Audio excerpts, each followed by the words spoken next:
ridiculous headwear on, but they are ready to have some serious business and play some Magic. Game 1 of 5 of our semifinals is underway. Boettcher is going to begin with a Blood Crypt, Friedman with a Temple of Silence. Yeah, and a lot of development here going on. Remember, both players do have 4 pack rats, so there's a little bit of a pack rat check going on. Jared does have a Dreadbore at the ready for Ben's pack rat. He also has one of his own. And he also has a Mutavault to go along with it. So Friedman will be taking a draw here in just a moment, see if he does have the removal spell, or maybe just a pack rat in this instance, and it will be a Devour Flesh to get that thing off of the table. So Boettcher with the first test, and Friedman does have the answer to the pack rat. Boettcher will untap those 2 lands. He will take a draw here. It'll be a grindy affair, as these Black Devotion matches are. There's a Swamp, and we'll see if maybe he has a Connections. And the answer is yes, he does. So a good start here from Jared. I want to go back to see how tap lands kind of affect this matchup. So that pack rat forced Ben to Devour Flesh, and because they had a tap land turn 1, he was never able to Thought Seize here, so that Underworld Connections got to resolve. Fortunately for Ben, he had a Banishing Light for the connection, so he's not just going to get card drawn out of the game. He is a man with a lot of answers, and Underworld Connections gets taken care of by Banishing Light. Now Boettcher's going to present another question in Desecration Demon. We'll see if Ben has the answer to this as well. He's going to lead with that Thoughtseize that he's been holding for a little while. You'll see a Dreadbore, Blood Crypt, and a Gray Merchant of Asphodel. So you can't say Boettcher's draw wasn't good, because it certainly was. It was a good draw, but Ben's draws are a little bit stronger right here. You see Thoughtseize is going to go ahead and take care of, I would imagine, that Dreadbore. He has a Devour Flesh for the Desecration Demon, and Ben is sculpting a game plan up to Elspeth Sun's Champion. So Friedman will take a look here with a Thoughtseize. Take 2 to do so, so he is down to 18, and he will figure out exactly what card he does want to select in just a moment here. And he will go with the Gray Merchant, so no fear of the Dreadbore. Maybe he does have another discard spell. We'll see. This is just going to be a Swamp and a Devour Flesh, so Boettcher's going to move up to 27, but his 6/6 is off the table. Outside of that Mutavault, he doesn't really have a lot going on, as he does untap those 4 lands and takes a draw. Interesting to play by Ben. So he's trying to adjust. The way he's playing it is, rather than trying to set up a game for Elspeth, he looks like he's just trying to go late. He just wants to take all of Jared's action off the table, and is fine just kind of sitting around. Mutavault's going to go chipping away. In for 2 comes Boettcher. Friedman goes down to 16. Now Friedman's going to play Pack Rat on turn number 5. It's either 2 or 5 normally we see with Pack Rat. And of course, you do it on 5, so you can activate it if your opponent does have a removal spell, which Boettcher has 1, but he's going to need another one to get that off of the table. This is a Night Veil Spectre. Yeah, so now we see the true intention of why Ben left the Dreadbore. It's not about the Elspeth, it's about this Pack Rat.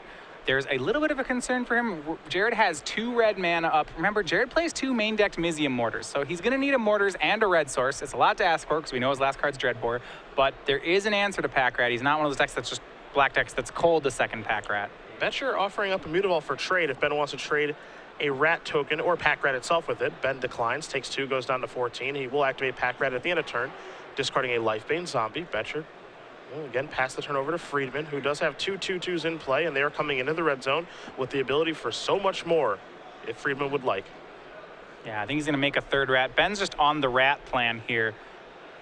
And there goes an ultimate price. That's not going to be very useful right now, given what Boettcher has on the table.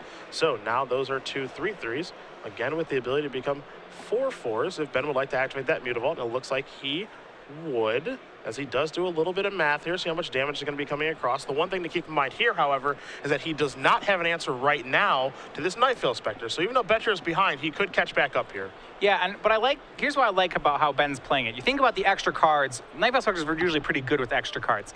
But what Jared needs to answer this is he needs his next 2 draws to be basically a red source and Mizium Mortars. If they're not the next 2 draws, then they don't answer the rats in time.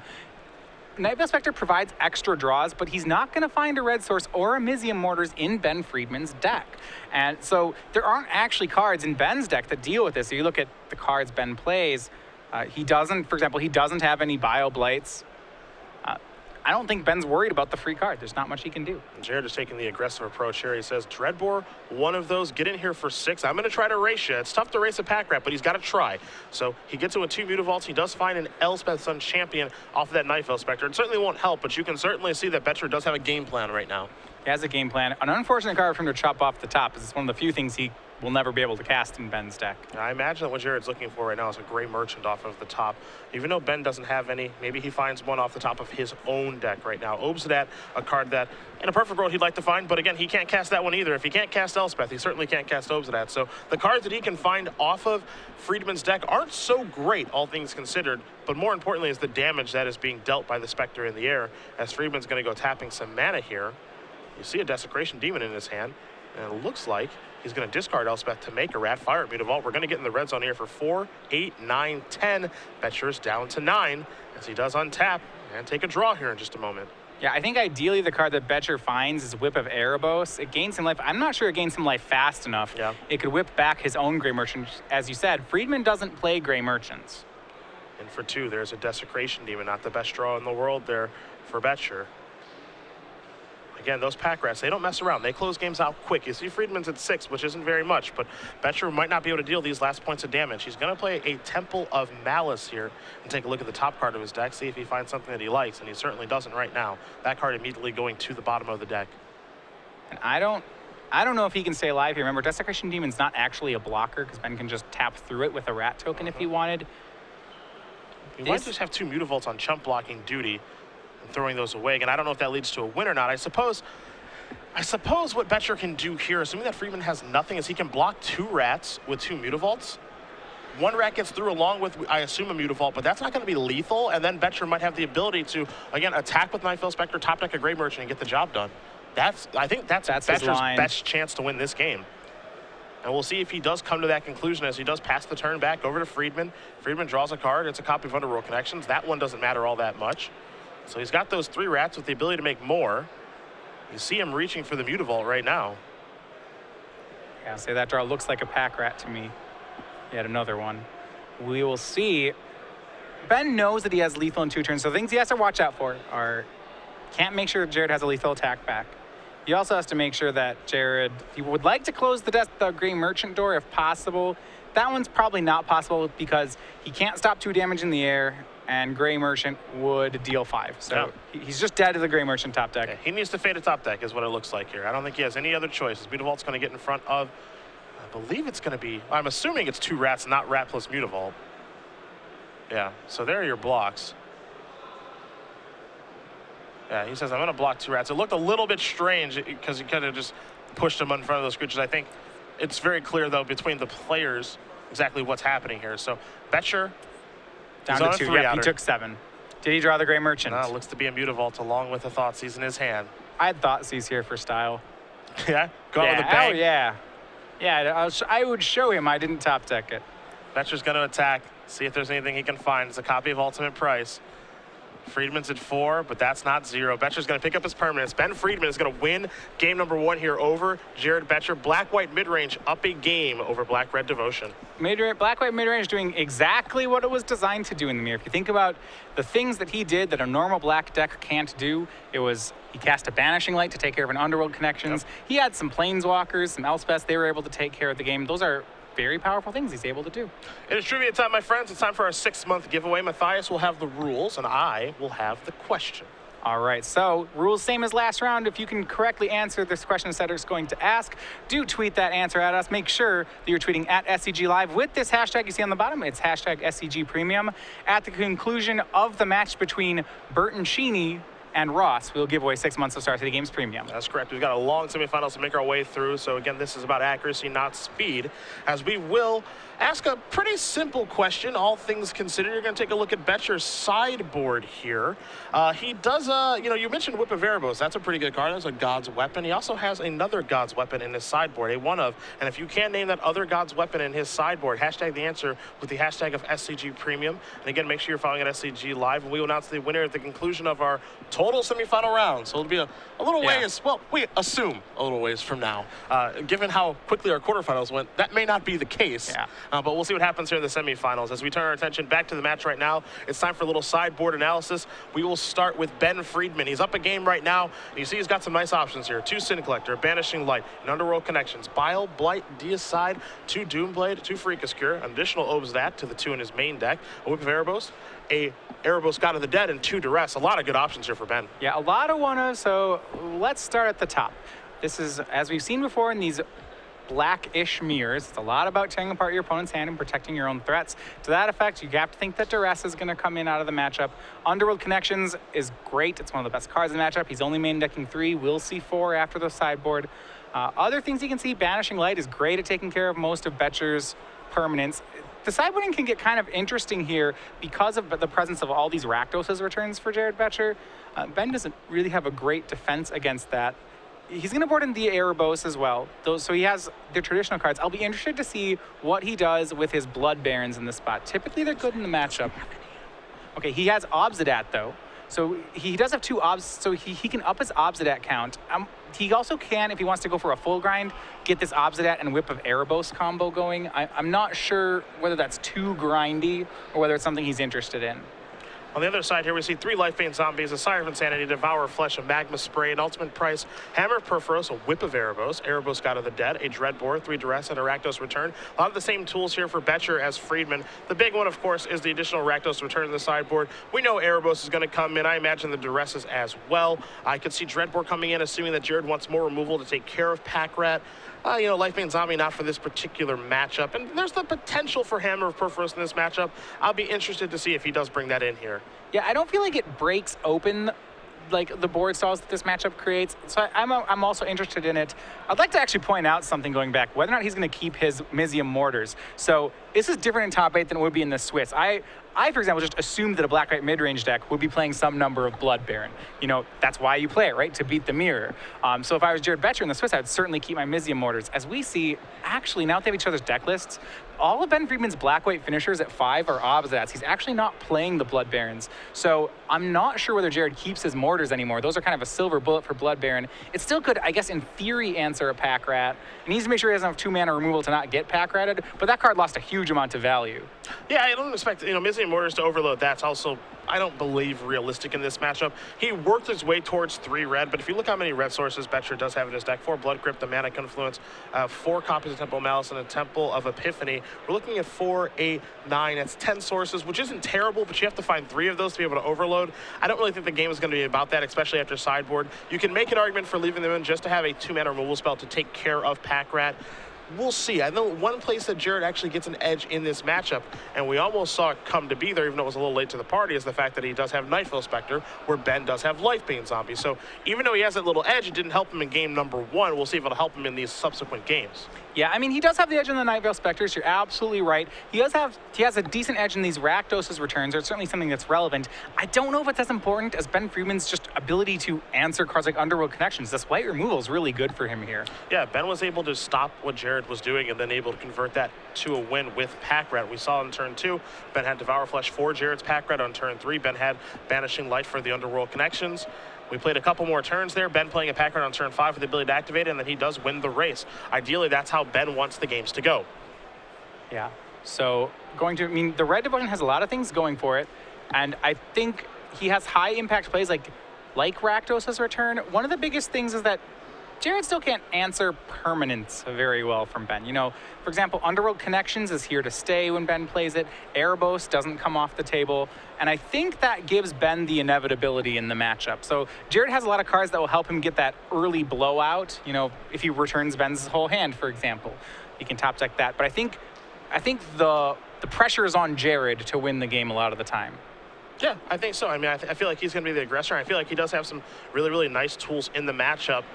Again, Nightveil Spectre being the biggest one. That's a huge card that plays a role in the mirror. Now, the chances of that card living, of course, are relatively low, all things considered, as both players do have a lot of removal, especially Friedman. So, how often do you expect Nightveil Spectre to connect? That's a good question. But one thing that we are sure of is that Friedman has to have an answer for the card because it can win the game by itself. Yeah. So interestingly, that means if Jared gets ahead, say we get this kind of board state where, hand annihilation plus Jared gets Underworld Connections. I feel like in that situation, it's not a sure thing that Jared gets there. I feel like if it happens in reverse, Ben's almost sure to run away with the game unless Jared has a very aggressive start. Yeah, I think that'll be the case. We'll see, though. Jared was on the play in game number 1. That did not help him. We'll see if he's able to in game number 2. Friedman breaking serve here could play a huge role in this matchup. Again, the winner of this match will play the winner of Alex Bertoncini against Tom Ross. Tom Ross quickly defeating Brad Nelson, while Bertoncini had to beat Chi Ho Yim in 5 very competitive games. So we will turn our attention to that match after this one. Yeah. Ross made short work of Brad's Jund Monsters deck. He made it look like the matchup was almost unwinnable for Brad. Now that's not the case, but it certainly seemed like a clinic. Now, Bertoncini has more hate for a mono red deck, but he's gonna have to it'll have to cover a lot of ground to make it a matchup that Bertoncini wants. Yeah. I think Tom is pretty well positioned in that matchup. You have to imagine coming into this tournament, he knew that Jund Monsters was going to be a thing that a lot of people were interested in doing due to Chris Van Meter's success, as well as just the power level of the deck. The power level is very high. So I imagine that he tuned his boss slide deck to be able to beat this kind of strategy. And while Nelson only had 2 copies of Courser Crewfix and Bertoncini does have 4, it'll be very important for Alex to draw that card in that particular matchup. We'll see how the events do unfold when we do begin our coverage on that match. But right now, Jared Boettcher only down a game right now. Again, best 3 out of 5 here. So even though he did lose 1 game, doesn't mean it's over. If he loses this one, it just becomes a little bit more difficult at that point. And you talked about how Boettcher is one of the hottest players right now as far as the streaks he's on. I really liked the matchup between him and Reed. I think those are the 2 players right now who are contending for both the Star City Games Players Championship and the Wizards of the Coast Players Championship at the end of the year. You know, Jared, you see that 28 by his name. It is reasonable that he gets an at-large spot if he doesn't get one this afternoon in our Players Championship. And, you know, Jared definitely in a spot for the Wizards Players Championship, currently locking up Platinum in that tour. Yeah, he's locked up Platinum over there, and it looks to be a lock for Rookie of the Year, and Rookie of the Year does qualify for the Wizards of the Coast World Championship at the end of the year. So I agree with you. There's a chance that both of those players are playing in the Premier Tournaments in December at the end of the year here. We'll see how things do break as both players going to send it back, take a mulligan here. You do see the sideboards on the screen. Looks like both players are happy with their configurations, obviously, and we'll see if anything changes when they're on the play or on the draw after the second game is over. Don't really think a mulligan favors either player here. You know, again, hands are just going to get shredded apart, and then it comes down to kind of top deck mode. He keeps saying he's locked up for Rookie of the Year, and I'm like, oh man, we've been there before. It's never locked. It's really close to being locked. Neil Oliver needs to have something really special happen, as well as a couple other people, and Jared has to have a horrible Pro Tour in Portland.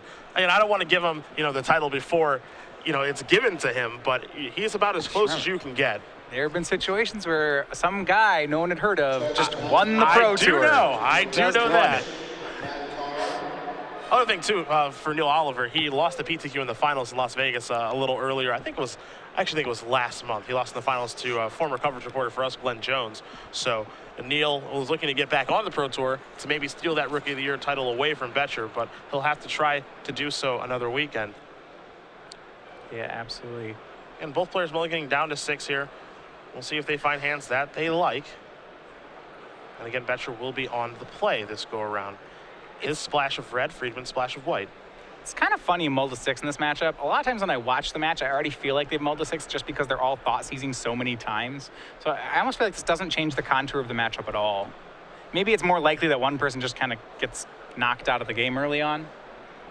Boettcher does not look thrilled about his hand. You saw a pretty visible sigh there, and now he's going to send it back for 5. I don't think he had lands. I think his only land was immutable. I saw connections in his hand, but I think his only land may have been mutable. So Ben's going to keep the 6, and Boettcher's going to go down to 5 here. Again, kind of the deck I think that no one wants to play against in this top 8 is what Tom Ross was sporting. And that's actually what we saw in the Standard Open, too. Nobody could beat it. No, mono red 6-0 through the elimination rounds of our Standard Open. And none of the games were particularly close either. No, I wouldn't think so. It might be that it'll be a little bit tougher for Tom Ross if he makes the finals. I was talking with Patrick Sullivan about this. He tends to think that the difference, I said, you know, hey, mono red aggro or mono red sly. He said, well, if you're playing against creatures, mono red sly. If you're playing against removal, mono red aggro. So you'd think that the sly deck has a better chance of getting through something like monsters. It might have a little bit of a tougher time with Underworld Connections, black deck. But even so, I think it's got a good matchup going both ways. I think Ross has to like his position, being able to make it in the top 8 here. He made the top 8 at our Season 1 Invitational with Infect, but got dispatched by Jesse Hafner playing Rug Delver. Tom even saying that's one of my worst matchups. It doesn't look like there's a worse matchup here for his road to the championship. But again, we're going to see how the events unfold. You see Boettcher on a mulligan to 5 here. He doesn't look thrilled, but he is going to keep Temple of Malice will be his first play. Lose the top card on top. Well, at least he's going to hit his second land if he's keeping it on top, so he's going to get to play. I imagine that is the case. Friedman going to play Temple of Silence, leaves it on top, pass it back over to Boettcher. Takes the swamp right off the top of the deck, puts it right into play. You see Friedman with the duress. He wants to see what's going on, and we will. There's a Dreadboard, Devour Flesh, a Sire of Insanity, and a Gray Merchant. So some cheap cards and some real expensive ones. You can see why Jared was not happy with this hand. Basically, he either, like, there's no good draw for this hand. So you're sad that you don't have any 3-drops and that you don't have any lands. So if you draw lands every turn, that's cool, except that means your first play of the game is turn 5 Gray Merchant, which is really weak. If you draw your 3-drops, that's also cool, but that means you're not going to ever have mana to play those end spells, so it's like you're on a mulligan to 3 instead of 5. So there's no particularly good draw for him. Yeah, it's not the best situation. What it's going to take is consecutive draws to get him back into the game. You see Friedman's going to play a 3rd land and Underworld Connections. Pretty good start there for Ben. Yeah, and while Jared's playing these lands, Ben is going to curve Underworld Connections and Erebos onto the table. Remember we said before, the Black-Red Devotion can't actually answer those cards. So when they come down for Ben, what that means is Jared's going to have to start going aggro and have pressure, but there's not much pressure in his hand right now. Yeah, Jared will attack there for 2 with the Mutavault. Put Friedman down to 18. Friedman's going to go down to 17 now after that Connections activation. Picks up a copy of Elspeth. Will play a Godless Shrine tapped. There is a Pack Rat before passing the turn back over to Boettcher, who will take a draw here. Again, I think one of Boettcher's plans in this situation, outside of crossing his fingers, is hoping he just kind of runs off 2 lands, is able to resolve his Sire of Insanity, and hopefully that'll get the job done, as there's a Devour Flesh to take care of the rat, and Boettcher, I think, has a rat of his own, and he does. So maybe this can provide something, as Friedman will draw a card. Now, Friedman's not going to let that happen. That's going to get killed. The bigger problem which Boettcher has is if he goes for a traditional aggro, say like Desecration Demons, cards that are not Pack Rat, well, Friedman's going to have Erebos to draw extra cards, and he actually has a whip of Erebos in his hand, which means his life total is going to be really hard to attack directly. You're going to have to attack his board position. Pack Rat is the way to do it. I do like that he has that in play. I don't think Ben's going to let him keep it. Pack Rat's like one of the few ways this hand of Ben's can lose. Yeah, Ben's looking at Erebos right now along with its whip. He has a Hero's Downfall to take care of the Pack Rat, but he's kind of second-guessing himself maybe here, or maybe it's just more important for him to drop Erebos on the table and get to work that way. He knows that Boettcher has a Gray Merchant that wouldn't be good. You know, if Erebos doesn't play, it's obviously not very good. So, again, we'll see what Friedman wants to do. He's certainly thinking about maybe playing Erebos or the whip, as opposed to casting Hero's Downfall right now. I mean, here's the thing. If you play Erebos, now you have Erebos in play. Jared can never get that off the battlefield. You have Underworld Connections. Jared can never get that off the battlefield.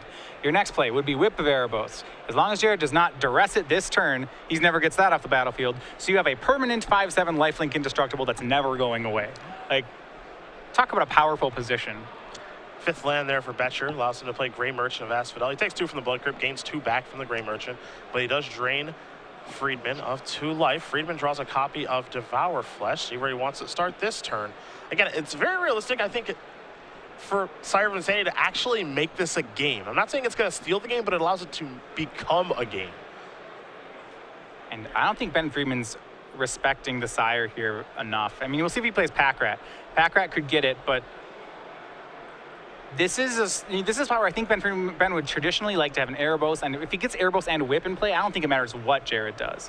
But he's giving Jared an opportunity to top deck that land and Sire all his cards. Yeah, I think you know, and I agree with you. He's given the opportunity for that to happen, but I think that Pack Rat with Underworld Connections in play, the fact that he'll be drawing 2 cards a turn, I think that combination of cards will be too hard for Jared to overcome. It's not a guarantee, of course, and we'll see if Boettcher even draws a 6th land, which it doesn't look like he did.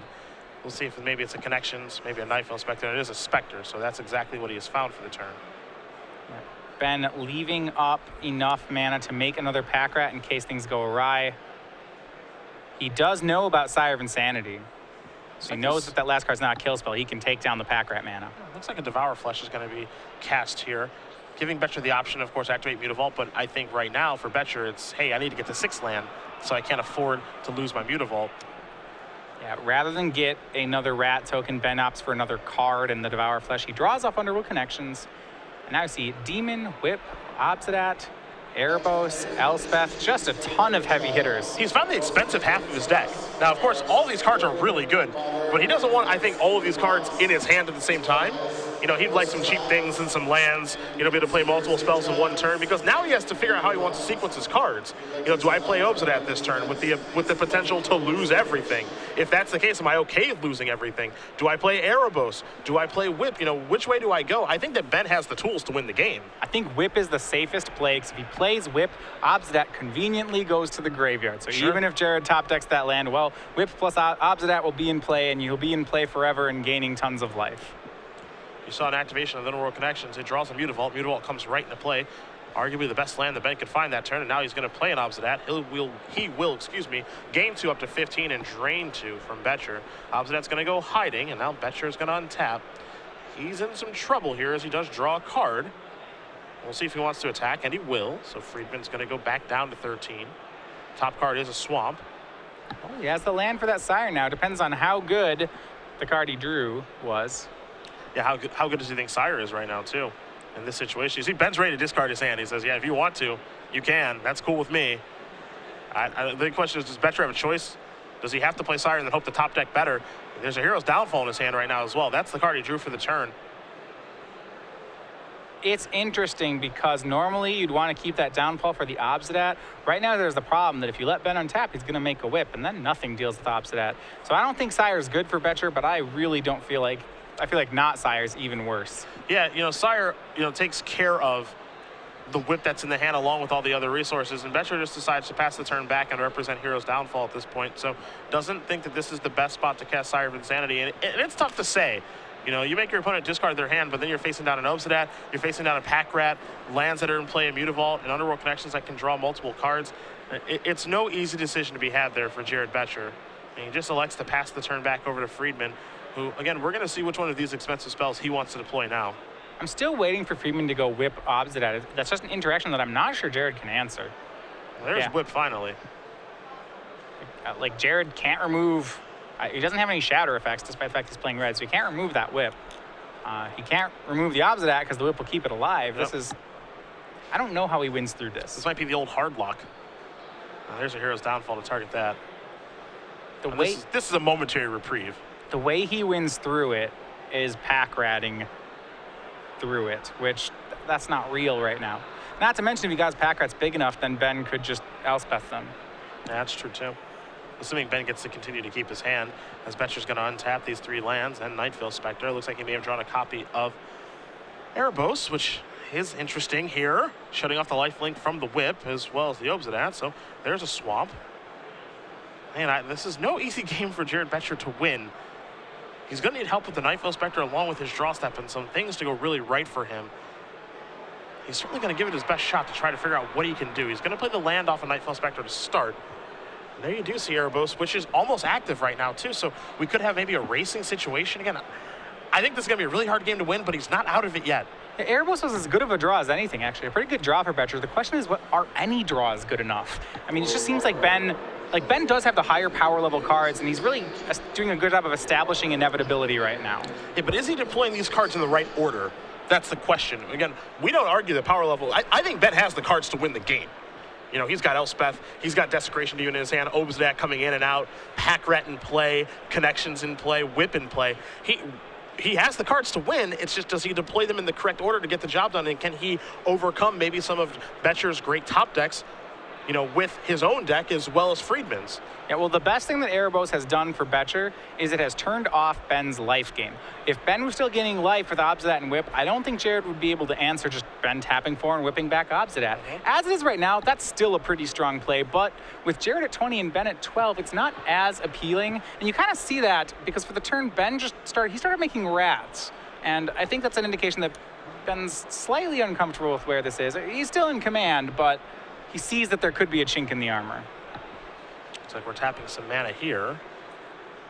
Going to add another Pack Rat to the table. The follow-up maybe a Desecration Demon. It's actually just going to be a Whip back Erebos. So this is going to come in. There will be a little drain, but no gain for Friedman. So Boettcher's going to go down to 18. And now this is going to be an attack. So in for 5, 6, 7, 8, 9, 10, 11. Boettcher's going to go down to 7. And remember that with the Whip and Obsidian triggers, the Whip's a delayed effect, whereas Obsidian's a triggered effect, which means that Obsidian exiles to himself before he exiles to Whip. So that Obsidian's just alive again. It's here to stay. It's not going anywhere. I wonder if Boettcher has any interest in blocking. I believe he does, and then he's going to activate Mutavault here. So Boettcher's going to take 2, it looks like, to block something to take a little bit less damage. Yeah, he soaks up 2 damage. He then pays 2 to draw a card. So he still does take 11 for the turn, I believe. So he's going to go down to 10, take a draw. See if he can find a way, maybe turn on Erebos. Yeah, I mean, any winning plan he has should probably start with turning on Erebos. It's, like I said, still not a good situation. Ben has a pack rat going. There's 3 pack rats. That usually wins a mirror. The best way I think the best thing to find here is, I mean, Gray Merchant seems like it was the best draw for Jared, if he can find one. It turns on Erebos, it drains, it gains for him.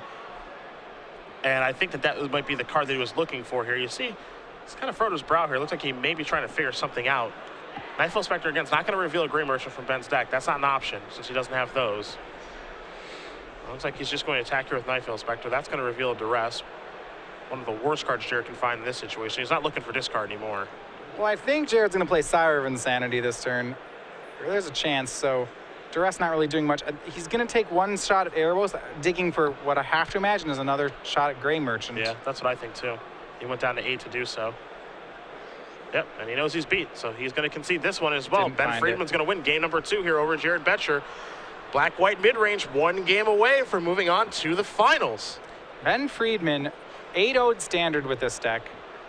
Remember, Ben didn't have any buys going into this tournament. Most of these other players in the rankings got a buy, and those buys took place during standard. So Ben is 8-0 with 8 rounds played in standard right now. He's very happy with this configuration of his deck. We have seen players have success with black-white mid-range before, of course. I mean, this isn't a new deck to the scene. This is a Grand Prix winning deck. But again, it's, you know, people kind of dabble. Do they want to have the green splash like Andrew Tendrum did in Cincinnati when he won? Do you want to have the red splash like Boettcher's having right now? Or do you want to have the white splash like Friedman's having? Or do you just want to be traditional? Like we saw with Owen Turtenwald in our Standard Open before he was dispatched in the semifinals by Mono Red. I think it's really player to player and what you're comfortable with. And obviously Ben Friedman is very comfortable splashing these white cards. Yeah, and I think it's a meta call at the end of the day. Black-white mid-range, when you're playing these mirrors, just looks so powerful. When you look at like Jared's style deck, he looked great against Reed's control deck. And then you look at Owen's style black deck, that one generally tends to be better against aggro. He still was taken down by mono red, but he gave it, I think, the best fight of the people we saw playing against it. Yeah, you know, also part of the reason I think Owen lost that match is, you know, we have seen him in the past have access to Freaka's Cure and other things that are better against hyper-aggressive decks, but he didn't have access to any of those cards this weekend. You know, kind of assuming that a lot of people aren't playing that kind of strategy, and I think that that's a pretty fair assumption. Now, if you do get paired against it without having Freaka's Cure or Drown in Sorrow, well, you're in for a world of trouble, as Turtenwald was in the semifinals. But if you're able to fade it, you know, your deck looks like it's lined up pretty well. Now, this is part of the reason I think that Tom Ross is having such a great tournament, is because people probably weren't prepared to beat this style of deck, straight up. We have been seeing this for this week and last week. So last week, Ross Miriam took down standard playing mono blue. That's another deck where Farika's Cure is really strong. These are all these aggressive strategies.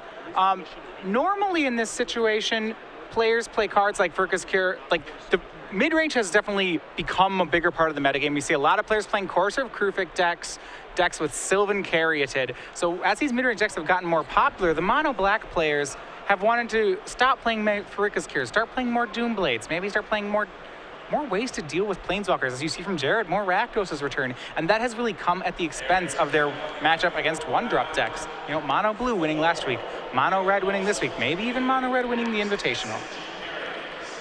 That'll be compelling to watch. We'll see if Boettcher can actually tie things up here. You know, not a great first game. In the second game, he mulliganed to 5. He put up a fight there, but Friedman just overpowered him with connections and Pack Rat, Whip and Obsidian. So Boettcher looking to, you know, keep 7 cards and actually, you know, make your opponent discard and do what, you know, Black Devotion does, which honestly he hasn't really done in either of these first 2 games. Yeah, I mean, Jared's been going for the game plan. Ben's had a lot of answers, as we've seen. I mean, that second game didn't really happen. Jared mulliganed. Ben was able to just basically be the guy with the underworld connections. That, to me, felt like more of a standard mono-black mirror. Yeah. Where it's like one player gets to draw extra cards, he uses extra cards to win the game. Well, you can see these 2 players are certainly lighthearted about the action that's taking place, even though there is a lot on the line here. And Jared has played definitely in some high-leverage situations over the past 8 months, given his run towards that Rookie of the Year crown. And Ben Friedman is no slouch either. He's been in situations like this before. But you know, when the cards are in each player's hands and they're trying to figure out how to navigate their ways to victory, it's all business then. All right. We do see going for this match. Yeah, Jared's going to have an uphill climb, unlike when we saw Tom Ross and Brad Nelson, where it felt almost insurmountable. You know, Brad would have to win 2 times on the draw against Tom Ross. We thought that was almost impossible. That seems very hard. I think Jared can come back here. Like, yeah, Ben's favored in this matchup, but mono-black mirrors are, like, how favored can you get in this mirror? You know, Ben may be a 60-40, but Jared has a kicking chance every time, and I don't think play versus draw matters too much in this matchup. I don't think it matters a ton, no. Yeah, I mean, it always matters, but when you put it like, it certainly is no Tom Ross, Brad Nelson level of mattering. Yeah, that's for sure. And Jared Boettcher going to be on the play here. He's a 2 seed, and Ben Friedman has cracked serve twice without much difficulty. Yeah, definitely not. Ben is the lowest seed left in the tournament. The other seeds 1, 2, and 4 all winning. So Ben will be on the draw in game 1 for the remainder of the top 8 if he makes it to the finals.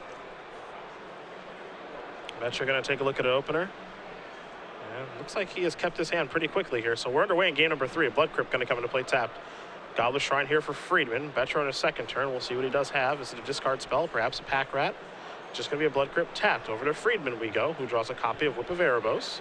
A Swamp. Maybe the first test card? No. So no action, no discard, no nothing on the first couple turns of the game. Boettcher with a Night Veil Spectre. This will be the first test here for Friedman. See if he does have an answer. Looks like he picked up a copy of Mutavault. Taking a look through that hand. Is this maybe a Connections? It's a Read the Bones. So it looks like Boettcher's going to get to hit here as Friedman does set up for further turns down the road. Yeah, I mean, Jared's fine with this kind of keep. Both players kept the hands with a lot of threats, but not a lot of disruption. When I'm on the play, I really like those kind of hands in this mirror match. It's a little bit of a liability on the draw, because as we see here, Jared's going to start pulling ahead. Next turn, he's going to get to hit with Night Veil. He's going to get to play Underworld Connections and activate it. And while Ben's deck certainly can produce answers to those cards, he can only usually play 1 a turn. So as long as Jared can keep, making threats, Ben will still be 1 threat behind for a while. Friedman picks up a copy of... Friedman's going to have to discard here in just a moment, of course, but Obsidat and Banish Light are the cards that he did pick up. It's the old divination when you keep your 7, and then, of course, that's your first spell for the turn. So Friedman will have to discard in just a moment, of course. That's always a tragedy when you have to turn 3 divination on the draw. You just wish you had something you could play. You don't want to discard anything. He's going to discard an Obsidat. That'll be there for now. You see Ben kind of giving a wink. I can bring it back later, though, with the whip. So Boettcher will take a draw here. It's a Swamp. He'll start by getting in for 2. That's a Temple of Silence, as Friedman's going to go down to 16. And we'll see if that's the land Jared wants to play now, or would he rather play an untapped one? Because we know he has a Swamp in his hand, and it looks like he does want to play an untapped one for this Underworld Connection, so he can get himself a card. A really, really nice start here for Boettcher, as Friedman will draw Plains for the turn. Yeah, Jared's certainly ahead. The question is if he can use the fact that he's ahead to stay farther ahead. Remember, Ben's deck can answer what Jared's doing. It also can try to overpower it. And this is a different tactic that Ben's taking. Rather than fighting over Underworld Connections and Night Veils, which is what he's normally been doing, he's going to try to ignore them and just beat them with the Whip Obsidat combo. It's a pretty good combo, and we'll see if Boettcher can beat it here. And he's going to draw a card. There's a Hero's Downfall hanging out over there. You see a Temple of Malice as well. You saw him activate the Underworld Connections to draw a Dress, but Dress might not be important at this point in the game. He also has 2 copies of Grey Merchant in his hand, so he's going to start by serving in for 2. Friedman's going to go down to 14. That's a Goblet Shrine. Was Boettcher looking for a land that could come into play untapped? We're going to find out in just a moment. It's going to be hard for Boettcher to go late here, because this is a gain of 7 each turn from Ben Friedman. I don't know if Jared can actually race through that. That's puts a pretty good big dent in his Grey Merchant strategy. So then you think, how do they normally stop them from gaining life? Well, Erebos is a great way to do it, but you know that Ben plays, Banishing Lights, things that answer that. So Jared can either duress away the Banishing Lights, or, and this is a pretty sweet play, if he plays enough white mana from Ben, maybe he can hit some of these answers off Ben's deck to answer Ben's own cards. Desecration Demon, double Underworld Connections, Banishing Light, and Elspeth Sun's Champion along with the Plains is what Boettcher's looking at from this duress. So the big question now is, which card do you want to take? Elspeth is certainly appealing simply because it's Elspeth. You've got Banishing Light, which can be the answer to Underworld Connections or Night Veil Spectre. Be surprised if he takes either one of these connections at this point, simply because Ben has a redundant copy, and he will go with the Oblivion Ring effect in Banishing Light. Boettcher also going to just play a land, pass the turn back. This turn looks like, to me, Matthias, assuming that Friedman does whip the Obsidat back into play, is going to Hero's Downfall that, activate connections, and keep moving forward. Yeah, he's going to have to keep moving forward. I really like that he took Banishing Light. Banishing Light is the card that slows him down. And because even though he has connections and Night Veil, I'm not sure that Boettcher has the late game. So he needs to play with a pretty high velocity. He needs to stay ahead, taking Banish. So he wants to stop those speed bumps that Ben has. Also, and I really don't want to underrate, I think it's pretty important that if he draws that Erebos, that the Erebos not get answered. Yeah, I definitely do agree with you there. There's an Underworld Connections activation. It's a duress yet again. Boettcher going to untap here. I like his position in this game. There's a Dreadbore. Whew. I mean, you can also not take Elspeth because you can just draw another duress for it the next turn. Jared's pulling pretty far ahead now. This is going to be an attack for 2. Friedman going to go down to 14. Take a look. It's a swamp. See what land Boettcher wants to play. He wants to go with the lands going to come into play on tap. So you see the 2 lands that produce white mana underneath the Nightveil Spectre. Temple of Silence, one that will always come into play tapped. And of course, Goblet Shrine, one that Boettcher could pay 2 to put into play on tap. But he's got no interest in those right now. Looks like his interest is in casting a Duress to see exactly what Friedman does have. The only card that Friedman did add to his hand, I believe, is that Swamp, as he played a Plains last turn. So still 2 Underworld connections. Elspeth's going to bite the dust, and there's a Desecration Demon. Yeah, and now there is the Grey Merchant. Boettcher in no interest to cast Ben's cards. He could have shocked there for Godless Shrine, which would have given the opportunity to, in theory, cast a white card if Nightveil chops it. But he's just going to go ahead for the simple lands. And you see how he's definitely embracing his aggressive role right now when he casts Grey Merchant there and doesn't tap Underworld for a card. Yeah. And Ben is a little bit behind right now. You saw Ben on last turn try to bring back Obsidian and Hero's Downfall, took care of that. Sure, Ben gained 2 and drained Boettcher 2, but if that's Ben's turn again, all right, he'll go up to 9, he'll attack, he'll go up to 14. And yeah, Obsidian will come back a little bit later, but he might be a little bit far behind now. This is a card, however, that can catch him up in Pack Rat. And Boettcher says, I'm going to show you a copy of Grey Merchant, even though I'm not entirely convinced that, well, I suppose that is going to get it done. If he said go, it gets it done. You know, because I think he showed it to him after he said go, because there was the opportunity for him to whip back Obsidian, but if he said go, then that's going to do it. And I imagine that's the case. So Jared Boettcher is going to win game number 3 here. Black-Red Devotion catching back up against Black-White mid-range. Yeah, that was a situation, and it was interesting. Ben employed a different tactic there. Ben, rather than the traditional mono-black matchup, like in a normal mono-black mirror, I don't think you can really keep a hand that doesn't have, on the draw, that doesn't have a Thoughtseize in it, doesn't have a Duress in it, doesn't have an answer to connections. You know, you're going to get connections or Nightveil out of the game way too easily in a normal mono-black mirror. But Ben went on a different tactic. He's playing black-white, so he figured, maybe I'll just play a different game. Maybe I'll just overpower you before you can win. He came pretty close to doing that, but I think he probably needed 1 disruption spell if he wanted to go that route. Shows you just the power of Grey Merchant of Asphodel, the ability to close out a game with that card. Both players are going to go back to the drawing board here, it looks like, on the sideboarding. So we will take a moment to mention SCG Game Night here for you guys. If you missed the announcement on Friday, I know a lot of people are excited about this. Coming September to your game store if you'd like. Yeah, at any participating sports store, we're going to have StarCityGames.com's Game Night. This just takes place in addition to whatever tournament your store wants to run. It can be a fun night to play Magic and win some foils, win some pins. These will be pins and foils exclusive to SCG Game Night. And all you have to do is talk to your store and the event will become a Star City Games Game Night. Yeah, not too tough. 2 pins, 8 foil tokens per week. New pins and foils each month. Again, this is coming in September every Wednesday. If you need more information, StarCityGames.com/game night or game night at StarCityGames.com for your emails. I know everyone's excited about it. I am too. And again, any players out there that want to have this at your local store, bug your TO. As we will turn our attention back to this match here very quickly. Jared Boettcher does win game number 3, which means finally Ben Friedman gets to go first. I don't know if that matters that much, but Ben's got to feel pretty good about finally getting to go first here. I mean, it does matter. We saw last game, Jared was able to pull ahead with that turn 3 Nightveil, turn 4 Underworld draw card. Ben doesn't have a Nightveil, but he does have a turn 3 Underworld connections, and if he gets that, like, he's going to force Jared to probably keep a hand with a Duress or a Thoughtseize in it, which will be good for him. The play of draw, like I said, isn't all that important in the matchup. Really, what cards they have matters more. Again, we saw Boettcher bring in Sire of Insanity in one of the games. Also caught Hammer of Perforos in one of the games as well. You have to imagine he has his whip. We know he has his Erebos. May or may not have brought in that Dreadbore for additional removal. 3 Duress, we know he's got those in there. Might have that Rakdos' Return. I imagine that's probably the case.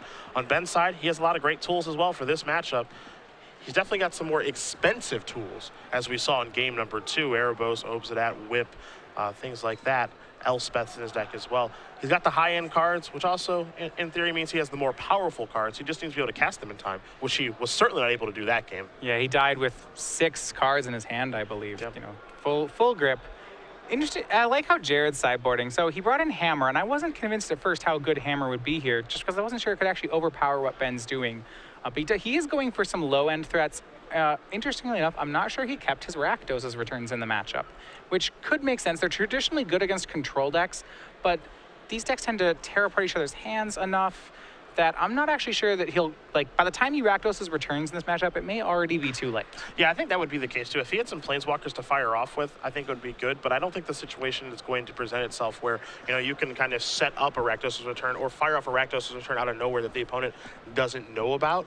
The power level of the card is quite high, of course, but I'm not sure if this is the ideal place for this card in this matchup, but we'll see. We have another game to play. He hasn't drawn one yet, but we'll see if he does find one here. You see Boettcher and Friedman having a pretty good time. They are pretty good friends, playing on the Pro Tour along with the Open Series together. Gonna see which one of them can make it to the finals here. However, Brent Friedman up 2-1, and he will be on the play here for game number 4. Yeah, no clean sweep this time for Ben. Jared did manage to get on the board with game 3, but now he's going to be on the draw for the rest of the match. We said, not too bad, but we'll see whether or not Ben can have one of these draws where he just overpowers him once again with basically his card quality. Got the Shrine to begin things here for Friedman. Boettcher gonna fire off a turn 1 Thoughtseize. So Friedman gonna show a hand of Pack Rat, Read the Bones, Bile, Blight, Desecration Demon, and 2 other lands and swamps. This hand's pretty beatable for Jared, and he's got to be happy with staring this down. If he doesn't already have an answer to Pack Rat, he can take Pack Rat. Otherwise, he can take Read the Bones and leave Ben with a pretty answerable set of cards. We do know that Jared has an Underworld Connections and the lands to cast it in his hand. I don't know if he has the kill spell for Pack Rat. We'll see based on what he takes. Yeah, it'll be pretty telling if he takes Pack Rat and then he doesn't. And it looks like he has a Devour Flesh in his hand and another Thoughtseize and a Pack Rat of his own. His hand looks quite good, but he wants to make sure he takes the right card here because that will sculpt how the rest of this game does go. It's probably between Bioblight and Read the Bones. If he could try to take Bioblight and Pack Rat out his opponent, but then again, he's on the draw, so he probably has to spend turn 2 killing his opponent's Pack Rat. I like taking Read the Bones here. I think in the end, the value is the best way to go, especially when you have Ben covered on all bases for the time being. Friedman will drop the Pack Rat into play. This is Devour Flesh to make that go away. So Friedman did draw a copy of Pack Rat for his turn, however, picks up a Erebos this turn. Now there is a Pack Rat, so Friedman's hoping that Boettcher does not have the answer. You see the Dreadbore, I think there's also a Blood Crypt there as well, so I think he is in the clear, and Boettcher's going to take 2, so he certainly is in the clear now. Yeah, a good set of plays here. You may have seen traditionally Boettcher just Underworld Connections there, but because Ben played that Pack Rat, he's going to get to Dreadbore the Pack Rat, and now Thoughtseize that Erebos before it gets down. Yeah, it's interesting if the decision will be Erebos or Desecration Demon here. I'm not sure if Jared has another removal spell to take care of the demon, so he might be scared of that card.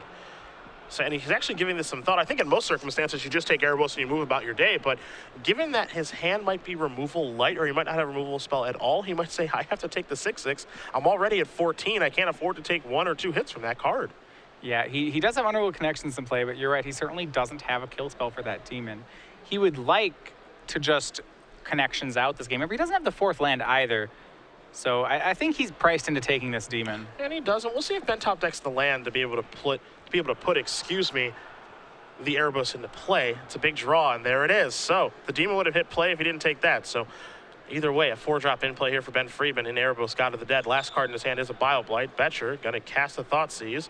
So there goes that Bioblight. Ben is cardless. Boettcher going to follow up with a Pack Rat, and it looks like he wants to get aggressive.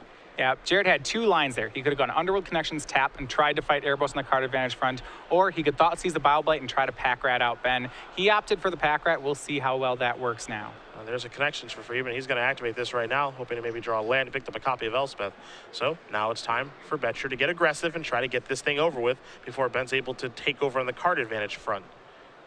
Boettcher does have Underworld Connections plus Swamp. Actually, those are the 2 cards in his hand. It looks like he just wants to put them both into play on top of each other. And he's considering the option here on if he wants to do that versus making a Pack Rat and which way he's supposed to go. Well, last turn I was going to say he was just going to Pack Rat for the rest of the game based on how he played it, and I think that is true. He could play Connections, but he can't afford to lose a turn here, especially with Ben threatening to get that Erebos online rather quickly. So he's just going to be Pack Ratting. Remember, making a Pack Rat every turn is actually just like just 2 more turns before it's lethal. You got an activation there of Underworld Connections. Friedman's down to 17. Does play a land. He also has land plus Elspeth in his hand and the necessary white mana to cast it, so we could see the Sun's Champion come into play next turn. Erebos might get activated here as well. 2 life is a whole lot more than 1, though, so that's a little bit dangerous, but it looks like Friedman's going to take the risk, and he is. Maybe. Yeah, well, the Pack Rat clock goes from 6 to lethal. So it's not actually costing him a turn right now. It does mean that if he gets the Erebos active, there could be some difficult math where that ended up costing him a turn. It's hard to count that down the road, though. There's a lot of variables involved. On the board, this did not cost Ben a turn. Boettcher draws a Blood Crypt. It looks like he wants to put that into play simply because I think the sweet spot here for Jared is to get to 5 mana in case he top decks a Gray Merchant. Lands past that I don't think matter at this point, so he's just going to discard the Blood Crypt and get in here for 6 points of damage. Friedman's going to go down to 9. He'll draw a card. It's a copy of Temple of Silence. Now here comes Elspeth, Sun's Champion. So 3 soldier tokens are going to come into play. We'll have a 5 on that Elspeth right now. See if Boettcher can work his way through this. The interesting thing about this is there's a copy of Rakdos' Return. Is he doesn't want to make those pack rats into 4 toughness creatures, because then Elspeth will take care of them. This is where it's hard for Pagrat to deal with Elspeth.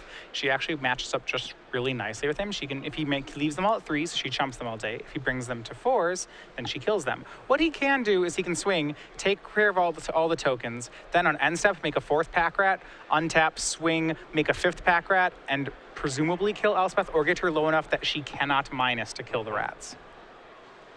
You see Boettcher with the land plus Rakdos' Return in his hand. He's trying to figure out how he's supposed to use these cards. Am I supposed to play a plan and Rakdos' Return something for 3, either you or Elspeth? Or am I supposed to do the play that you kind of mentioned, which is let's just slow down so I can make a 4th pack rat? I think he needs to answer Elspeth with rats. The draw here for Friedman is another land. He's going to activate Underworld Connections very quickly. Go down to 8. Let's see what the draw is here. It's a Thoughtseize. Not sure if Ben has any interest in casting that card in this situation, though he might, as he puts the top card to the bottom. If he senses maybe a little bit of strength here from Boettcher. It's one of the few spots where you could cast Thoughtseize. If Boettcher has a spell in his hand, he actually has to let it get Thoughtseized. He can't discard it to pack rat. So kind of an interesting situation where Thoughtseize is live. I don't know if Ben wants to pay 2 life for it. And then again, if this is the case, you know, I think he would have rather Thoughtseize first before activating Elspeth, but he doesn't. So now Boettcher's going to discard to make a rat. So 4 4/4s in the house. Boettcher going to untap. It's time to take a draw. And I want to see where he's going to go with these rats. He's coming into the red zone very quickly, so your blocks are going to take place right there. He's going to go towards Elspeth, and I think he probably just wants to finish this off with Rakdos' Return. You see he's going to tap 4 mana, maybe. Finishing off Elspeth seems pretty good right here. I'd be surprised if he doesn't make the play. His main concern, so now that he has pack rat at the board, his main concern is Ben dropping another Elspeth. He's just going to go with Night Veil Spectre before passing the turn back. I like the play. So the one card that gets him is another Elspeth right now from Ben. And this Night Veil Spectre plays around, is the best, playing Night Veil Spectre is the best thing you can do on a board where Ben has the answer to your rats. I'm inclined to agree. I think that's one of the things where you see the skill of these players. Like, that's not an obvious play. When you have 4 rats on a play, you'd be like, oh yeah, time for Night Veil Spectre. You know, you'd be generally be inclined to like, yeah, 2, finish off the Planeswalker. But I like how Jared's played it. You saw an Erebos activation along with an Underworld Connections activation and a draw for the turn. So Friedman's seen a couple new cards here, but none of them are an Elspeth. Obsidat hiding out in the grip. We know about the Thoughtseize over there. But do any of these cards help him in this situation? I don't think the answer is yes. I don't think he has any outs. Even if he goes ahead and draws another Elspeth and kills the rat tokens, he's dead to a land from Boettcher. He can swing at Ben for 2 and Rakdos return him for 3. This is a tough spot for Friedman. Ben gonna play a land for the turn. Slides over those lands. Looks like it's time for Obsidat to come to play, and it will. So Friedman's gonna go up to 7. Boettcher's gonna go down to 10. 3 soldiers are gonna come into play as Elspeth takes on up. So Friedman does have 4 blockers here. Boettcher looking, actually, Friedman, he does have 5 blockers. I take that back. Erebos is active, even though it hasn't moved. Ben did a pretty big favor. He put down the tokens and he slid that Erebos over toward the tokens. I mean, I think Boettcher sees it, but well, player of his caliber certainly sees it. But the Underworld Connections plus Obsidat means that Erebos is on, and now this game got real hard. Well, it is enough blockers that Jared can't kill him right now. I mean, he's close to killing him. This Night Veil Spectre probably has to swing at Elspeth to keep her from massacring some rats, or he's gonna have to Rakdos return her. But I think a game that Boettcher felt like he was maybe a turn away from winning, he no longer is. Yeah, he is not winning it yet. That doesn't mean he's not going to win it. He could. It's really a tough spot. So he could swing this Night Veil Spectre at Ben, put Ben to 5. I think that's what he's gonna do. Okay, this is a great line. He is baiting Ben to kill these rat tokens. So he's gonna try to hit him for once, and then he's gonna try to hit him again and return him. and hope that Ben doesn't have any more life gain. Duress is the card that Boettcher found. However, in order for this play to work, I think Boettcher needs a land. Yeah, I don't know what the other. I mean, we don't know what his draw for the turn was. Yeah. Maybe it was a land. Maybe he was hoping to hit a land off that Duress. Certainly possible. Friedman has some big draws to get him back into this too. A card like Whip of Erebos would be huge. Oh yeah, I don't think Jared could beat that. Boettcher. It was a swamp. This is a Rakdos' return. And I think we're redirecting. Yeah. And we are. So there goes Elspeth, and Friedman's going to have to discard some cards. So he had some options, and I think this is better than the swing for 2 Rakdos return next turn play, because that play loses to a lot of things. It loses to a hero's downfall, which is Friedman's last card. Okay, so yes. So yeah, this is a little bit safer, even though I'm sure that's not the way that Jared wanted to use that card. So now Friedman, let's see his hand. Hero's Downfall, I think his hand is Hero's Downfall plus Thoughtseize. You know, Thoughtseize not much help right now. He may have the luxury. He's going to go down to 4. Of blinking out Obsidat. Take a draw. Swamp. No help. You still think Boettcher's ahead here, but it's not rock solid. Don't think that Friedman can activate Erebos anymore. I don't think. Well, he hasn't played a land yet, so he could activate it, draw an Elspeth, play that land, and slaughter things. This is lethal attack. Yeah, Jared's, and some rats are going to have to jump in the way of things. So what he's doing is he's just trying to reduce the size of the rat army and then chump block the rest of it with tokens, buying himself another turn. It's a good attack by Ben. Also, what also makes this really interesting is, you know, if Boettcher wants to go after Obsidat, it's like, how many creatures do you block with? He's kind of scooping them all up here. So he might just block Obsidat with everybody, which in turn would shut off Erebos' Devotion. So this is an interesting attack here. That second part of what you mentioned, that it shuts off Erebos' Devotion, that's huge. Jared has to watch his own life total a bit here, too. I mean, he's at 10, but I think here's to see everybody in front of Obsidat. Yep. There you go. All right, it's going to kill Obsidat. Jared's going to go down to 5. Erebos will get turned off, though. A couple of rats are going to die in this situation. Those are 4/4/4s, so you can put 4 damage on one on the other. I think that's what Ben's trying to figure out is how do I go about, I have to present lethal damage to, the rats anyway, so. If Ben downfalls one of them right now, they'll become 3/3s. Obsidat can do 3 and 2, then when the 3 dies, the 2 will die with it. So there'll be 1 left. There would only be 1 left. The question is, do you want to downfall one of those rats, or do you want to save that downfall for that beautiful little Nightveil Spectre? Boy, that sure is the question, isn't it? Yes, it is. We'll see what Ben decides. He wants 3 rats gone. Yeah, so now we deal 3 and 2. Which means, state-based, that means, those will die. Boettcher will be left with 1. So Obsidat will die, and Boettcher's going to go down to 5. And Ben is going to allow Boettcher to keep Nightveil Spectre. I like the play by Ben. It means all he needs is just a kill spell to get here now. He's not out of the woods, but he has a lot of outs to draw to, and it's only 1 card worth of outs. It's not like running A into B or something. And Friedman wondering, I think, did I play a land yet this turn or not? No, I believe he does not play a land.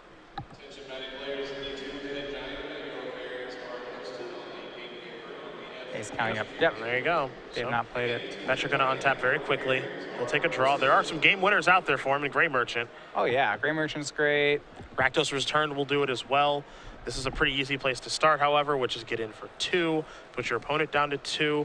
Underworld Connections is okay. It's better that you have it than your opponent because of Devotion. Yeah, he doesn't. Yeah, there's a worry here that Ben can turn on Obsidat. Jared's going to duress the Thoughtseize from Ben's hand. Imagine he'll play Underworld Connections. Why not play Underworld Connections? That's what the other card is. All right, the other card's Pack Rat, so that's a blocker. That's better. Now, if Ben draws like a Whip or an Obsidat, what is that? We will see. He's going to activate this. Oh, boy. And that's going to do it. Oh, boy. And he's going to activate Whip with enough mana to bring back Obsidat. That's going to come in. He's going to drain. He's going to gain. He goes up to 4. Boettcher goes down to 3. It was one of the outs, and that's going to be game. And Ben in Friedman. comes everybody. Erebos and Obsnet can be blocked. Those 3 soldiers cannot. And you see Jared is going to analyze this. Just going to shrug his shoulders and say it's a pretty good top deck for me. And I think in just a moment, Jared's going to come to the same conclusion that we have, which is that is going to do it. You see, Ben's going to count up the damage. See, I block here, you block there, you block there, you block my 2 biggest guys, you end up taking 3, and that's it. Ben Friedman with a timely top deck of Whip of Erebos is on to the finals of our Invitational. And Ben doing exactly what his deck was designed to do. He's playing mono black, he's playing some bigger, high-end stuff like Whip, Obsidat, to kind of overpower in the black mirrors, and he does just that. Both players have card draw going, but Ben showing that in the end, he can do the more powerful things as he slams through an army of pack rats. A very awesome game 4 to watch, and congratulations to Ben Friedman, moving on to the finals of our Season 2 Invitational and 1 match away from qualifying for the Star City Games Players Championship at the end of the year.